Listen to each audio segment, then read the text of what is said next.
எல்லாருக்கும் வணக்கம். அரட்டை ஸ்குவாட் அசம்பிள் ஆயிட்டோம். கரூரில் நடந்த துயர சம்பவம் அது வந்து எல்லாருமே பாதிச்சிருக்கு. எங்களுடைய ஆழ்ந்த அனுதாபங்களை தெரிவிச்சுக்கிறோம். ரொம்ப வருத்தத்தையும் தெரிவிச்சுக்கிறோம். இது வந்து நிறைய பேர் சிகிச்சையில் இருக்காங்க. இன்னும் அவங்களும் வந்து சீக்கிரமா வந்து நலம் பெற நாங்கள் we will pray for them. Very very unfortunate incident. It shouldn't have happen. இனிமேல் நடக்காது அப்படின்னு நம்ம வேண்டிக்குவோம். Let's look forward to positive things. Moving on to positive things. India வந்து ஏஷியா கப்பை ஜெயிச்சிட்டாங்க பாகிஸ்தானோட. ஒரு க்ளோஸ்லி ஃபாட் கண்டஸ்ட். இந்தியா தான் வந்து favourites to win the tournament. India வந்து ஒன் த டோர்னமெண்ட். அன்பீட்டனா ஜெயிச்சிருக்காங்க. இதை பத்தி என்ன நினைக்கிறீங்க பாய்ஸ்? நீங்க சொல்லுங்க. நான் டாக்கிங் பாயிண்ட்ஸ் வச்சிருக்கேன், அதுக்கும் நான் வர்றேன். இல்ல மேட்ச் வந்து 3வது தடவை அதே டீமோட திருப்பி விளையாடுறோம். அதாவது முன்னாடியே ஒரு தடவை சொல்லியிருக்காரு அவங்க கேப்டன் ரிஸ்வான் வந்து இந்த மேட்ச்ல வந்து இந்தியா பாகிஸ்தான் மேட்ச்ல வந்து உன்னை ஜெயிக்கணும் இல்லாட்டி கத்துக்கணும்னு. 2 தடவை தோத்தாங்க, கத்துக்கிட்டாங்க, சரி ஏதோ பண்ணுவாங்கன்னு நினைச்சோம். நல்லா ஆரம்பிச்சாங்க. ஆக்சுவலா 200 கிட்ட ஸ்கோர் பண்ணிடலாம்னு நினைச்சேன். பட் பழைய வழியிலேயே போயிட்டாங்க. ஸோ அதுக்கப்புறம் ஆக்சுவலா பவுலிங் நல்லா போட்டாங்க. நம்ம விக்கெட் விழுந்தவொன்னு இது பண்ணி. ஆனா எப்பயுமே எந்த ஸ்டேஜ்லயுமே ஒரு பயம் இல்லை, நம்ம தோத்துருவோமோ அப்படின்னு ஒரு டவுட்டோ எதுவுமே இல்லை. இதுதான் நம்ம பார்த்ததுதான் அப்படின்னு சொல்லிட்டு இருந்த மாதிரி தான் இருந்துச்சு. ஸோ கம்ஃபர்டபுளா வின் தான் சொல்லுவேன். மட்டும் நீ என்ன நினைக்கிற? அதான் அவங்க போன மேட்சோட பெட்டர் ஸ்டார்ட் கிடையாது ஆக்சுவலா. பட் ஆனால் அந்த வழக்கம் போல் அந்த ஒன்ஸ் ஒரு நல்ல ஸ்டார்ட் வந்துட்டு அப்புறம் ஆல்மோஸ்ட் 113 ஃபார் 1 இருந்தாங்கன்னு நினைக்கிறேன். அதுக்கப்புறம் 135 ஃபார் 8 சம்திங்.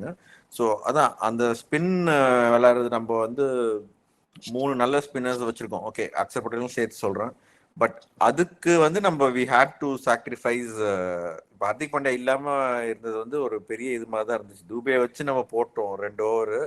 அவங்க கடைசி ஒரு ஓவர் நம்ம போடல. பட் கடைசி ஓவர் போட்டிருக்கணும்னா துபேல அக்ஷர் பட்டேல் யாராச்சும் போட்டிருக்க வேண்டியது வந்துடும். அக்ஷர் பட்டேல் தான் போட்டாருன்னு நினைக்கிறேன். இல்ல கடைசி ஓவர் பும்ரா தானே, பும்ரா தான் வந்திருக்கும். வந்து அக்ஷர் பட்டேல் போட்டாரு. இல்ல 19th வருண் சக்கரவர்த்தி, 19th வருண் சக்கரவர்த்தி, 18th பும்ரா, 19th வருண் சக்கரவர்த்தி, 17th தான் அக்ஷர் பட்டேல் போட்டார்ல. ஓகே, அதான் அந்த அந்த ஒரு ஓவர் வந்து முன்னாடி நம்ம திலக் வர்மா வச்சு ஒரு ஓவர் போட்டோம். பட் என்ன சொல்றேன்னா ஹர்திக் பாண்டியா இல்லாம இந்த மாதிரி இந்த மாதிரி பிச் இல்லாம இந்தியன் பிச் பெங்களூர்ல இந்த மாதிரி போக முடியுமா? நம்ம வெறும் வந்து குல்தீப் யாதவ், வருண் சக்கரவர்த்தி, அக்ஷர் பட்டேல் வச்சுன்னு பார்க்கணும். ஃபியூச்சர்ல இதுக்கு சொல்றேன், லைன் அப் சொல்றேன். இதுல வந்து கன்வின்ஸ் இந்த தடவை ஸ்டார்ட் கொடுக்கல. Suryakumar continues is very very poor form. அது வந்து மேபி ஒரு நல்ல ஒரு இந்தியன் பிச்சர்ஸ் வந்தாருன்னா அவரோட ஃபார்ம் திரும்ப கிளிக் ஆயிடும். அது ஒரு ப்ராப்ளமேட்டிக் இதுதான். அவர் கேப்டனா வேற இருக்காரு, அதுவும் கொஞ்சம் பார்க்கணும். இந்த மேட்சுக்கு நான் இன்னொரு டாக்கிங் பாயிண்ட் சொல்றேன். ஃபர்ஸ்ட் வந்து நான் முன்னாடி ஒரு மேட்சை பத்தி பேசும்போதே சொன்னேன் என்ன அப்படின்னா, இன்னும் இந்த விக்கெட்டுக்கு இந்த வென்யூல இன்னும் ஒரு பவுலர் ஸ்பின்னர் அவங்க தாராளமா எடுக்கலாம். அதை அவங்க பண்ணல. சுஃபியான் முக்கியம் மாதிரி ஒரு ஸ்பின்னர் அவங்க இன்னும் எடுத்திருந்துருக்கலாம். இன்னைக்கு மிடில் ஓவர்ஸ்ல ப்ரெஷர் போட்டது வந்து மேக்ஸிமம் நியூ பால்ல ஓகே விக்கெட் விழுந்துருச்சு, அது இந்தியாவோட மிஸ்டேக். அதுக்கு நான் அடுத்து வரேன். அவங்களுக்கு வந்து இன்னைக்கு அப்ராரும் சைமையும் பவுலிங் இன் டேண்டம் அப்ப ஒரு ப்ரெஷர் இருந்துச்சு இந்தியாவுக்கு, அதை அப்படியே விட்டுட்டாங்க. ஸோ அது ஒரு செலெக்ஷன் கால். இன்னொரு ஸ்பின்னர் அவங்க எடுத்துருந்துருக்கலாம் லுக்கிங் பேக். அது நான் முதல்ல இருந்து சொல்லிட்டு இருக்கேன். அது ஒன்று. அவங்க வந்து 113 ஃபார் 1 சொன்னீங்க 13 ஓவரில். பட் அதில் இன்னொரு பாயிண்ட் என்னன்னா, அந்த 13 ஓவருக்குள்ளேயே இந்தியாவோட 5th போலிங் ஆப்ஷன்ஸை போட்டு முடிச்சிட்டாங்க. அவங்க ஃபர்ஸ்ட் துபையை வச்சு 2 ஓவர் போட்டாங்க. அது 9 ரன் தான் கொடுத்தாரு. அப்போ அவங்க ஆடா போயிருந்திருக்கணும், இன்னமும் ஆடா போயிருந்திருக்கலாம், அதை விட்டுட்டாங்க. பட் ஈவன் தென் அவங்க வந்து அந்த 13 ஓவருக்குள்ள அந்த 5th போலர் போட்டு முடிச்சது வந்து ஒரு குட் திங். அதை அவங்க ஹேண்டில் பண்ணிட்டாங்க. ஸோ இவங்க என்ன பண்ணியிருந்திருக்கணும் அப்படின்னா 113 ஃபார் 1 இருக்காங்க 13 ஓவரில் அப்படின்னா 7 ஓவருக்கு அவங்க வந்து ஒரு 60 70 ரன் பண்ணியிருக்காங்க. ஏன்னா விக்கெட் வந்து ஸ்லோ ஆகிட்டே தான் வந்துட்டு இருந்துச்சு. அவங்க வந்து ஃபர்ஹான் அடிச்ச ஷாட்லாம் பார்த்தீங்கன்னா பாலை வெயிட் பண்ணி தான் அடிச்சாரு. பேக் ஃபுட்ல போய் வெயிட் பண்ணி தான் 6 அடிச்சாரு. இவங்க எல்லாம் வந்து த்ரூ த லைன் அடிச்சு கொடுத்துட்டு போயிட்டே இருந்தாங்க. அது அப்படியே இந்தியா பேட்டிங் வரும்போது கண்டினியூ ஆச்சு. எல்லாருமே வந்து ஏர்லியா into the shot. Abhishek Sharma early into the shot, wait பண்ணி அடிக்கவே இல்லை யாருமே. இவரு சூரியகுமாரும் early into the shot. Sanju Samson வந்து அந்த பால் எல்லாம் ஸ்டம்புக்கு போட்டிருந்தாரு. ஒரு பால் வெளியே ஒய்டா தூக்கி போட்டார் அவரும் வந்து இன்டு த ஷாட் போய் மாட்டிக்கிட்டாரு. இதுல என்ன அப்படின்னா அந்த ஒரு 6 திலக் வர்மா அடிச்சாரு. அது ஒரு ஃபிளாட்டா ஒரு 6 அடிச்சாரு, அப்ரார் பால்லன்னு நினைக்கிறேன். அது மட்டும்தான் ஃப்ரண்ட் ஃபுட்ல போய் த்ரூ த லைன் அடிச்சு 6 போனது. எல்லா 6மே இன்னைக்கு வெயிட் பண்ணி அடிச்ச 6 தான். Most of the non wicket became slower as the game progressed. இன்னும் கொஞ்சம் அவங்க அதை இவ்வளோ அவங்க கொஞ்சம் அடாப்ட் பண்ணி கொஞ்சம் இன்னும் பேக் ஃபுட் பிளே இன்க்ரீஸ் பண்ணி பாலை வெயிட் பண்ணி அடிச்சிருந்துருக்கலாம். பட் ஜாலியாக நம்ம எப்படி போட்டாலும் அடிக்கலாம் அப்படின்னு அடிச்சு தான் அவ்வளோ விக்கெட் விட்டாங்க இல்லையா. பாகிஸ்தானுக்கு இன்னொரு ஸ்பின்னர் இருந்திருந்தா இன்னும் கொஞ்சம் ஈஸியாக இருந்திருக்கும். பாகிஸ்தான் இருந்த ஒரு பெரிய அவங்களுக்கு இன்னும் கொஞ்சம் ஈஸியா இருந்திருக்கும். மிடில் ஓவர்ஸ் இன்னும் கொஞ்சம் இது பண்றதுக்கு சோக் பண்றதுக்கு இந்தியா. அதுவும் நம்ம நிறைய லெஃப்ட் ஹேண்டர்ஸ் இருந்தனால அவங்க நவாஸையும் போடல, ஒரு ஓவர் போட்டாங்க. மேபி போட்டிருக்கலாம், இன்னொரு ஓவர் போட்டிருக்கலாம், நடுவில் அவரை யூஸ் பண்ணியிருக்கலாம். ஒரு சாம்சன்லாம் விளையாடும் போது இன்னொரு ஓவர் கொடுத்துருக்கலாம். சாம்சங் வந்து இன்னைக்கு ரொம்ப நல்லா விளையாண்டாரு. அது ரிஃப்ளெக்ட் ஆகல ஸ்கோர் கார்டில். ரன் பால் மாதிரி இருந்துச்சு, ஒரு 4 டாட் பால் விளையாடு. அப்புறம் அதே மாதிரி தான் வெயிட் பண்ணி ஒரு 6 அடிச்சாரு ஸ்ட்ரைட்டா. அது வந்துச்சு, அவர் அப்படியே நின்னதுக்கு வந்துச்சு பால் ஸ்லோவா. அது என்னன்னா அந்த டைம்ல ஒரு ப்ரெஷர் அப்சர்வ் பண்ணார், அது ரொம்ப முக்கியம். ஏன்னா 3 விக்கெட் போயிருச்சு. திருப்பி இன்னொரு விக்கெட் போயிருந்தா அது இன்னும் ஒரு ட்ரிக்கியா இருந்திருக்கும். ஒரு கேட்சும் விட்டாங்க அவங்க, அந்த உசேன் தலத் கைக்கு ஒரு கேட்சை விட்டாரு, favour. But I still stuck it out and fought. அந்த ரன் வந்து ரிஃப்ளெக்ட் ஆகல. 21 பாலுக்கு 24 வருது. But Samson played better then that under pressure today. Tilak Varma சொல்லவே தேவையில்லை, எக்ஸ்ட்ராடினரி. அவர் வந்து ஒரு பாயிண்ட்ல வந்து தெரிஞ்சிருச்சு. திட்டாங்க ஹாரிஸ் ராஃபை வந்து என்ன பிளானு, அரௌண்ட் விக்கெட் போய் இப்படி போட்டுட்டு இருக்கீங்கன்னு சொல்லிட்டு. ஹசன் சொல்றாரு ஓவர் விக்கெட் போய் வைட் ஆஃப் ஆஃப் ஸ்டம்ப் போடுங்கன்னு சொல்லி அவங்க அதுக்கு தான் ஃபீல்டு வச்சிருக்காங்க.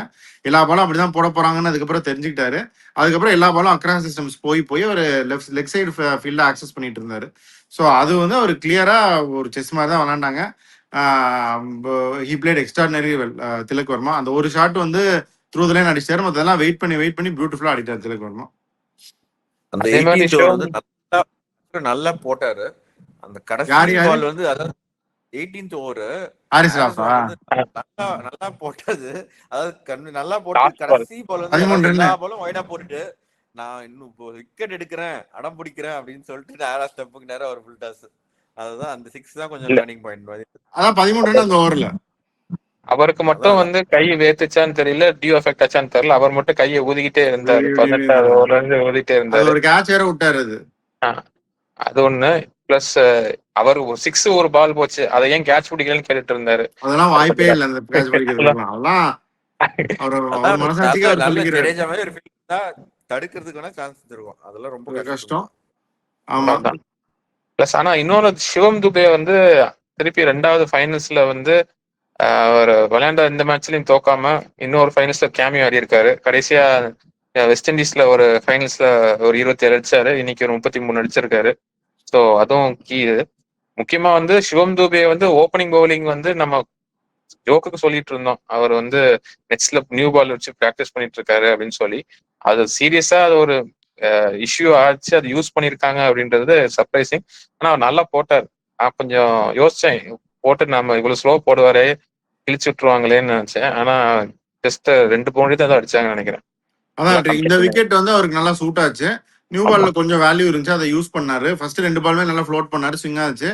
3வது பால் அவர் முன்னாடி வந்து ஆடுவாருன்ட்டு லென்த் புல் பேக் பண்ணாரு. Thought like batsman and bowler. நல்லா பவுல் பண்ணாரு. அதுதான் அதே மாதிரி தான் ஃபஹீம் அஷ்ரஃபும் கிட்டத்தட்ட அந்த மாதிரி similar bowlers. They had a good இது. ஃபஹீம் அஷ்ரஃப் வந்து எல்லா பாலும் வந்து 19th ஓவர்லாம் போட்டது, எல்லா பாலும் கட்டுற இன்டு தி விக்கெட் தான் போட்டார். அது ப்ரெடிக்டபிள். ஹாரிஸ் ராஃப் அதே பண்ணியிருந்திருக்கலாம். அவர் வந்து முதலே தெரிஞ்சிருச்சு. நான் உங்களுக்கு அனுப்பிச்சேன், ஹாரிஸ் ராஃப் வந்தவொடனே 3 பால்ல மேட்ச் முடிஞ்சிடும் தெரிஞ்சிருச்சு. அதே மாதிரி அவரும் ப்ரெடிக்டபிளா பண்ணி இது பண்ணிட்டாரு. இன்னும் கொஞ்சம் அவங்க பண்ணியிருந்துக்கலாம். அப்புறம் இது அப்ராருக்கும் சைமையும் பவுல் அவுட் பண்ணல. ஒரு ஓவர் இருந்துச்சு, நல்லா போட்டாரு, ஒரு பவுல் அவுட் பண்ணியிருந்திருக்கலாம். அப்ராருக்கு எண்டு மாத்தினாங்க, அதுவும் தேவையில்லாத வேலை. இந்த மாதிரி டாக்டிக்கலா வந்து இன்னும் கொஞ்சம் பெட்டரா பண்ணியிருந்துக்கலாம். ஓவர் ரேட் ஸ்லோவா இருந்துச்சு, ஒரு ஃபீல்டர் உள்ள இருந்தாங்க கடைசி ஓவர். அந்த ஓவர் கொடுக்காம ஸ்பின்னரோட இன்னொரு ஓவர் கண்டினியூ பண்ணி முடிச்சிருந்தா கொஞ்சம் பிரஷர் டெவலப். அதுதான் பாயிண்ட். அது அவங்க பண்ணியிருந்தாங்க சொன்னாங்க. பட் நானும் அதான் யோசிச்சேன், அவர் தான் பண்ணுவாங்கன்னு. பட் எதுக்கு ஹாரிஸ் ராஃப் கொண்டு வந்தாங்கன்னு தெரியல. அவர் ஏதாச்சும் இது பண்ணி விக்கெட் எடுக்கும். அதுவும் ஷாஹின் அஃப்ரிடியும் ஒரு ஓவர் இருக்கும்போது முடிச்சுட்டாங்க. அந்த 3 விக்கெட் ஃபர்ஸ்ட் விழுந்தோடனே வந்து பவுலிங் சேஞ்ச் நல்லா பண்ணார். ஃபர்ஸ்ட் 10 overs நல்லா பண்ணார். அதாவது 6 பவுலர்ஸ் வரிசையா வந்தாங்க, டிஃப்ரெண்ட் பவுலர்ஸ் வந்தாங்க, செட்டாக விடல. ஆனாலும் நம்மளால ஜஸ்ட் ரொட்டேட் மட்டும் பண்ணிட்டே இருந்தாங்க. அந்த ரன் ரேட் பெரிய அளவுக்கு போகல. மேக்ஸிமம் போனது வந்து ஒரு 10.9 வரைக்கும் தான் போச்சு ரெக்கார்ட் ரன் ரேட். அது வரைக்கும் கண்ட்ரோல் தான் இருந்துச்சு. ஸோ ரன் ரேட் கம்மியா வச்சுட்டு கடைசியில முடிச்சிட்டாங்க. ரிங்கு சிங் வந்து ஒரே ஒரு பால் தான் சான்ஸ் கொடுத்தாங்க, அதையும் காமிச்சிட்டாரு. 400% ஸ்ட்ரைக் ரேட்டோட ரிங்கு. இப்ப இதெல்லாம் வந்து ஐபிஎல் எக்ஸ்பீரியன்ஸ் தான். இன்னைக்கு மேட்ச் எல்லாம் வந்து ஐபிஎல் இல்லாட்டினா அவங்க சுத்தமா பேனிக்கே ஆகல, அவங்க தள்ளிட்டே தான் இருந்தாங்க. சாம்சன் அந்த பார்ட்னர்ஷிப்ல எல்லாம் தூபேவும் அப்படிதான். 2-3 ரன் அவுட் தூபேக்கு ரன் ஓடும்போது கொஞ்சம் பார்த்து தான் ஓடணும். 2 வாட்டி ரன் அவுட் ஆக்கியிருப்பாரு அவரு இவரை திலக் வர்மாவை. பட் ஈவன் தென் அவங்க ரன் மட்டும் இல்ல, தூபே விளையாடினாலே நம்ம ஒரு 4 ரன் 5 ரன் குறைச்சிடணும் ஸ்கோர்ல இருந்து. எப்படி 2 டபுள்ஸ் எல்லாம் ஓட மாட்டாரு, அந்த ஓடுறது கூட இல்ல. ஜடேஜா வந்து like always looking for extra run, அந்த மைண்ட் செட்டே கிடையாது. இவர் வந்து 2 ரன் இருந்தா கூட சரி 1 ரன் எடுத்துட்டு நிக்க முடியுமா அப்படின்னு தான் பாக்குறாரு தவிர அந்த at least just look out for run. அது அந்த திலக் வர்மா ஓவர் த்ரோலாம் வந்து ரன் ஓடி இருக்கலாம், அந்த ரன் அவுட் சொல்ல அந்த ஓவர் அவர் கேம்ஸே இருந்தாரு. பவுலர் 2 தான் அது ஓடி இருந்திருக்கலாம், ஒரு பார்க்கலாம் ஆக்சுவலி. இது not the first time. Okay, ஆனா வந்து இதுல பாகிஸ்தான் வந்து நான் முதலே சொன்னதுதான், திருப்பியும் இன்னும் ஒரு ஸ்பின்னர் இருந்திருக்கலாம். ஹுசேன் தலாத்தி இன்னைக்கு என்ன பண்ணாரு, ஒண்ணும் இல்ல, ஒரு கேட்ச் விட்டாரு, பேட்டிங்கும் ஒரு இது பண்ணல, பவுலிங்கும் அவர் கொடுக்கலன்றப்ப அவங்க சுஃபியான் முக்கி மாதிரி ஒருத்தர் அந்த ஸ்பாட்ல ஆடி இருந்திருக்கலாம். அதை அவங்க பண்ணல. சரி, இட்ஸ் தேர் கால். நிறைய லெஃப்ட் ஹேண்டர்ஸ் தான் இருக்காங்கன்னு கூட நினைச்சிருந்துருக்கலாம்.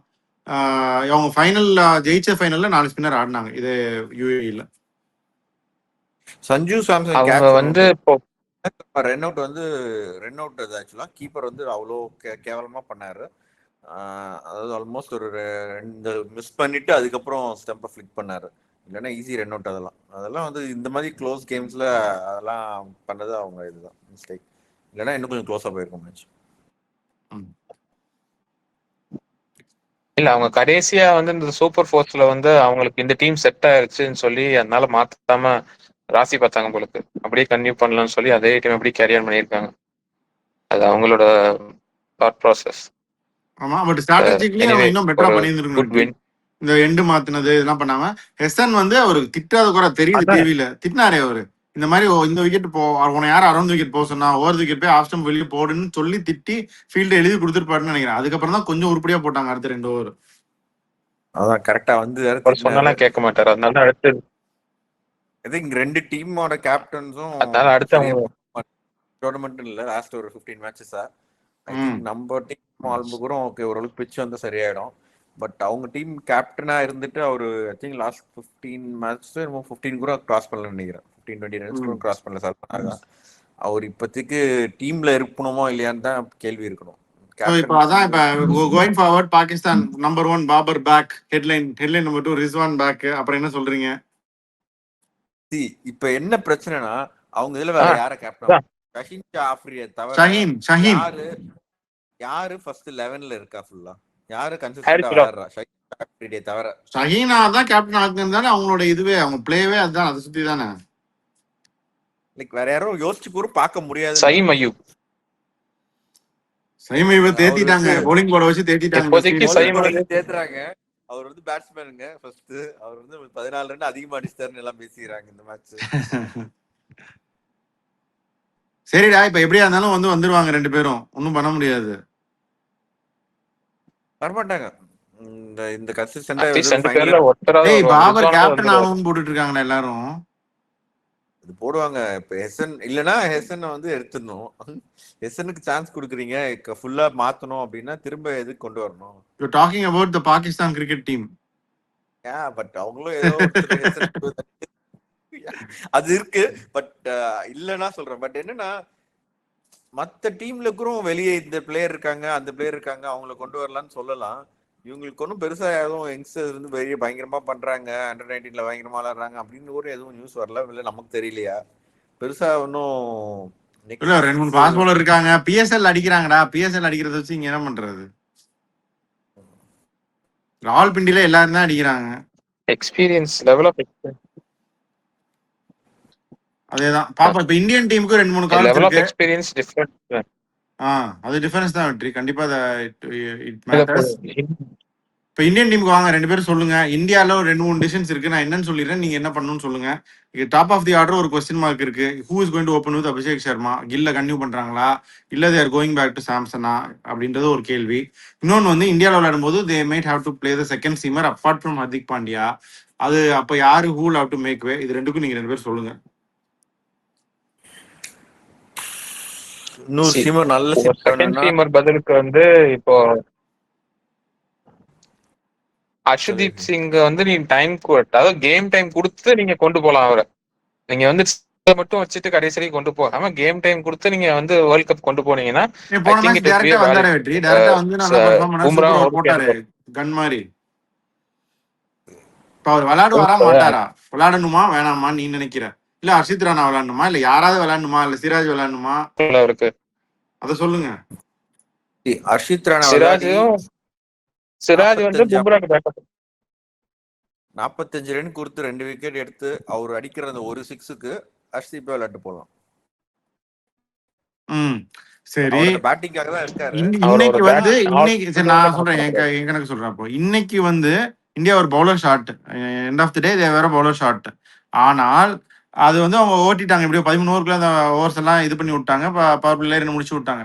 ஆனா பேட்டிங் பண்ணும்போது அது ஒண்ணு இருந்துச்சு கண்டிப்பா. பின்னாடி பேட்டிங் எக்ஸ்ட்ரா இருக்கு, ரிங்குலாம் இருக்காரு இன்னும், அக்ஷர் ரெட்டி 8. ஏன்னா தூபே வந்து அவ்வளோ அக்ரெசிவா போனது காரணம் தான். அந்த டைம்ல வந்து ஃபுல்லா பேட்டை விட்டுலாம், கடைசி 3 ஓவர் அவுட் ஆயிட்டாலும் அடுத்தடுத்து வராங்க அப்படின்றதுனால ஃபுல்லா பேட்டை விட்டுலாம் நீங்க கடைசி 3 ஓவர்ன்றப்போ.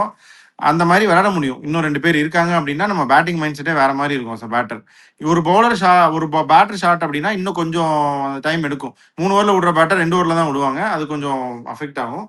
இப்ப சொல்லுங்க. Gambhir is a big fan of deep batting. Gambhir is a big fan of deep batting. இல்ல அந்த மூணாவது பேஸ் பவுலர் வந்து தூபே தான். ஆனா நல்ல பிட்ச். நீ வந்து டீப் டவுன் பேட்டிங் சொல்றியே, சொல்லு வெற்றி.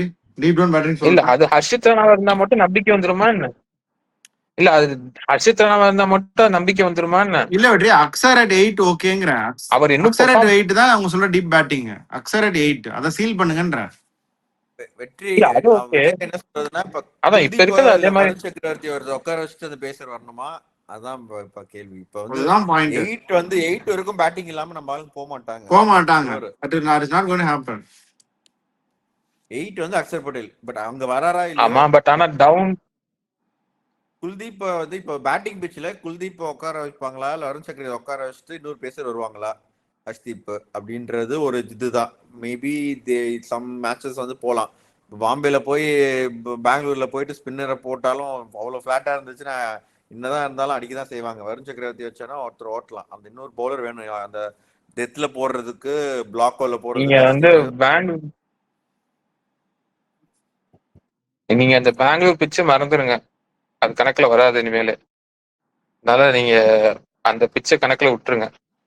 மத்த அந்த ஒரு பிட்சை தவிர நீ மத்த அந்த மாதிரி அடிக்கிற பிட்சு இருக்கு, நான் இல்லைன்னு சொல்லல. பட் பெங்களூர்ல அடிக்கிற பிட்சு கணக்குல வராது, விட்டுருங்க அதை.